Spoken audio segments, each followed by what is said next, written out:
Hello, welcome to another session of the Rousseau Report. I'm your host, Dennis Rousseau. I've been planning to do a session on options, and today we're going to address just that. Stock options. Financing, getting warmer. This is actually one of the things we'll be addressing with some of the older aircraft. Changing out the cockpit CRTs to LCDs and the prospective return on capital expenditure, but more on that in a minute. Aircraft options are becoming less and less with some OEMs. By way of example, Gulfstream listened to their customers as they were adding options on the G5. They looked at the average mission profile. They decided to make the G5 option standard on the G550. HUD EVS standard, third FMS, third COM, third NAV, flight data recorder, MCS 7000 SATCOM, AirShow 4000, all standard. Major options are enhanced nav, synthetic vision, BBML, Ka-band, and satellite TV, all of which are high-ticket items. Ka-band, $600,000. Broadband, $400,000. Synthetic vision, $350,000. Enhanced nav, $325,000. And satellite TV, $500,000. Right there, you're looking at $2 million, and what's the return on capital expenditure? Or conversely, what happens when the majority of the fleet has incorporated an option and you don't have it come time of resale? Let's take a further look at the cost of some options. In the ultra-long range category, there's an option for a stand-up shower, just north of $900,000. But wait, for an additional $50,000, you get a handheld sprayer. And so you don't use up the standard water supply. For around $100,000, you get an additional water tank. Total, just over $1 million. Not to mention the added weight. Or for plus or minus $150,000, you'll have a 24-inch monitor that raises and stows in the credenza. Return? Standby.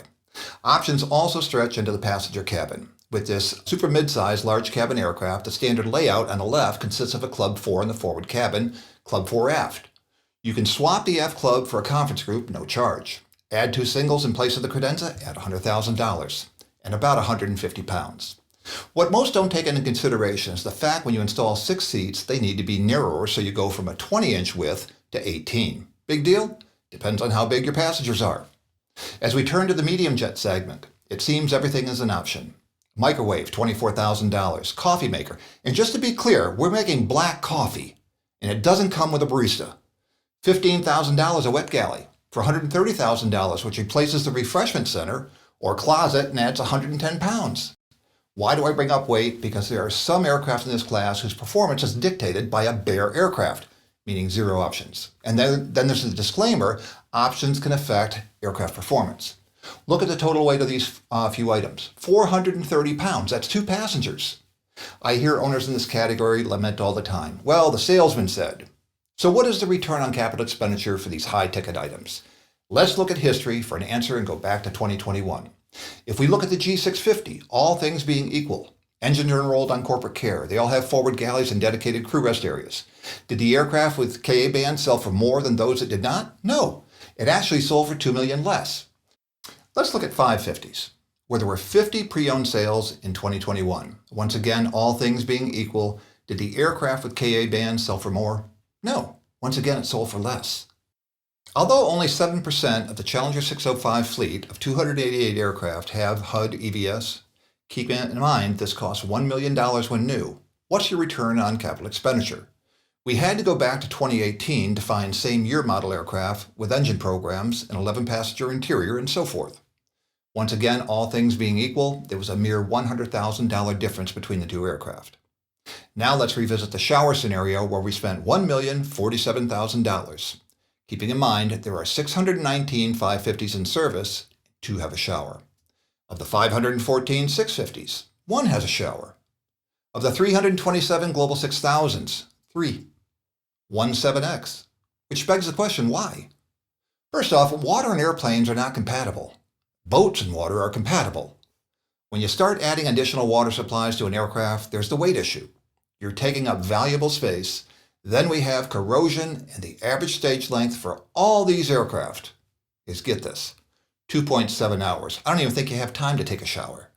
Do you get your money back? In fact, there's a near $3 million delta in selling price in favor of those without a shower. Cost to remove it? Let's not even go there. Ultra-long-range aircraft enter service very well equipped, as they should relative to the money you're spending. The 650 has a 7,000 nautical mile range. Gulfstream offered an extended range version, or ER, in its early years that would boost the range to 7,500 nautical miles at a cost of $2 million. At some point in production, they made the ER standard.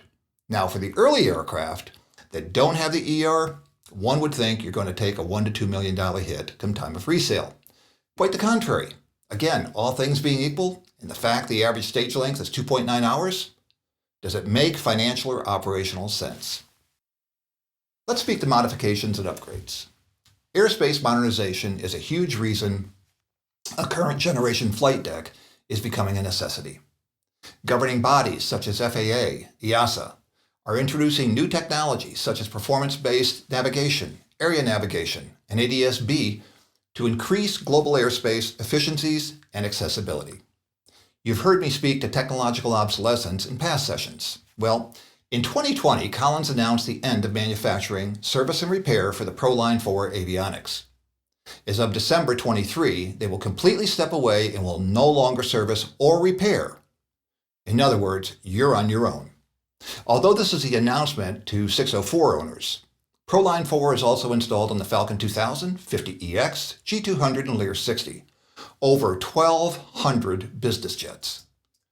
Can you upgrade the 50EX and Falcon 2000 with ProLine 21? Yes, for around $1 million. All said and done. Collins offers a Avionics retrofit for the Challenger 604 that removes the CRTs and replaces them with 3 LCD touchscreens. And it's not just new technology we're addressing. In December 2021, Collins ceased manufacturing the ProLine 4 screens. Those requiring repair today are being serviced with pre-owned components. So along with screen obsolescence, the FMS, CDU, and the ProLine 4 system is outdated, and that will need to be replaced as well, where you can easily spend upwards of $1 million plus for this package. Add new paint and interior, the bill gets bigger for an aircraft that was manufactured from 1996 to 2006.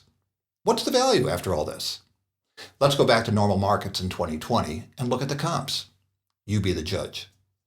Keep in mind, these early aircraft are 25 plus years old. The G4, 4SP, 5, Challenger 601 3 Series, Falcon 900B were all equipped with the Honeywell SPZ 8000 avionics. And guess who did the same thing as Collins? Honeywell. On this G5, you can remove the CRTs and replace them with DU 885 LCDs known as plain deck for just over $1 million. The Global XRS, same scenario. It came standard with the Primus 2000 avionics, and they're outdated with little support. However, you have the option to upgrade to the Primus Elite, which, similar to Collins, you replace all the CRTs with LCDs, cost all said and done around $1 million. Even newer generation aircraft, such as the Challenger 300, Challenger 605 with ProLine 21, if they continue to operate in today's airspace, you're faced with upgrades to what they call ProLine 21 Advanced. By the time you address the prerequisites, you're over $1 million. I had someone tell me recently they would just buy a Falcon 2000 Easy as opposed to buying an older 2000 Classic to avoid the upgrade cost. Well, the Easy avionics, also known as Primus Epic, installed on the 2000, 900, and 7X, all need to be upgraded for circa $1 million. It's clear across the board, and yes, you will pay to play. I would like to thank AircraftPost for all the sales data and market intelligence. For the Rousseau Report, I'm your host, Dennis Rousseau. Thanks for tuning in.